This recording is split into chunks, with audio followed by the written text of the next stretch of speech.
Magandang umaga po sa ating lahat. Narito ang latest weather update ngayong araw ng Tuesday, July 9, 2024. Base po sa ating latest satellite image, kung mapapansin po natin, meron po tayo namamataan na mga kaulapan na nakakaapekto sa malaking bahagi ng ating bansa. Sa ngayon po, patuloy pa rin ang epekto ng easterlies. Ito po yung mainit na hangin na nanggagaling sa karadatang Pasipiko.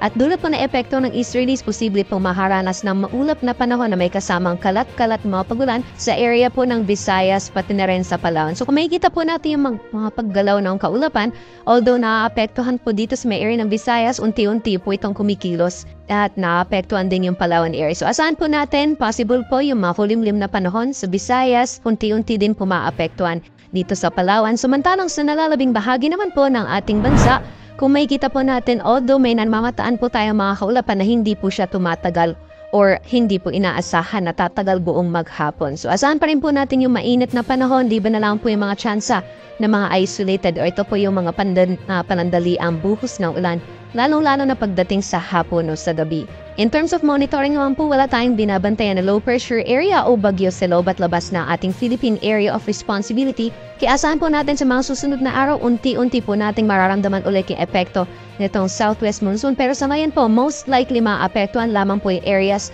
ng Palawan, pati na rin sa may western portion ng Mindanao. So dyan po sa Palawan, asahan po natin for the next few days, magiging maulan pa rin po yung panahon, pataranan sa may area ng Zamboanga Peninsula bago po matapos yung linggo or hanggang sa darating na weekend o possible this coming weekend, posible din po maapektuhan dito sa may western section ng Visayas.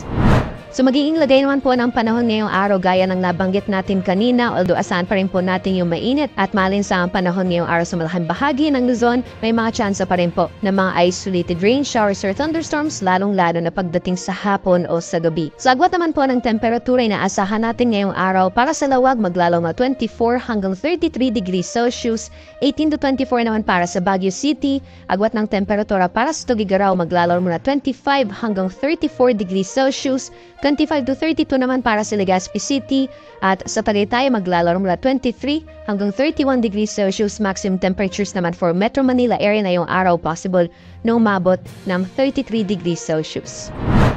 Sa nalalabing bahagi naman po ng ating bansa, gaya na nabanggit natin kanina, dulot na epekto ng easterlies, yung mga kaulapan na dinadala nitong hanging na nagagaling sa karagatang Pasipiko, posible pong makaranas ng mga maulan na panahon sa malaking bahagi ng Visayas pati na rin sa Palawan. Samantalang patuloy pa rin po yung mainit na panahon sa malaking bahagi ng Mindanao, although possible po yung severe thunderstorms lalong-lalo na dito sa may area ng Basilan, Sulu at Tawi-Tawi. So ingat po tayo sa ating mga kababayan dyan. So agwat naman po ng temperatura para sa mga piling syudad sa Palawan, Visayas, pati na rin sa may Mindanao. Maximum temperatures po sa Kalayaan Islands at Puerto Princesa aabot ng 32 degrees Celsius. Gayon din sa mga piling syudad dito sa Visayas, for Iloilo, Cebu at Tacloban, maximum temperatures natin aabot ng 32 degrees Celsius. Gayon din sa Cagayan de Oro, 32 degrees Celsius maximum temperatures. Agwat ng temperatura para sa Metro Davao, nasa 24 to 33 degrees Celsius.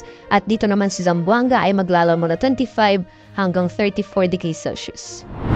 Sa kalagayan po ng ating karagatan, wala pa rin tayong gale warning sa ngayon, kaya malayo pa rin makakapalaot yung ating mga kabayan, lalong-lalo na yung may mga maliit na sakyang pandagat. Iba yung pag-iingat naman po sa mga offshore thunderstorms. Ito po yung mga thunderstorms na nangyayari sa karagatan.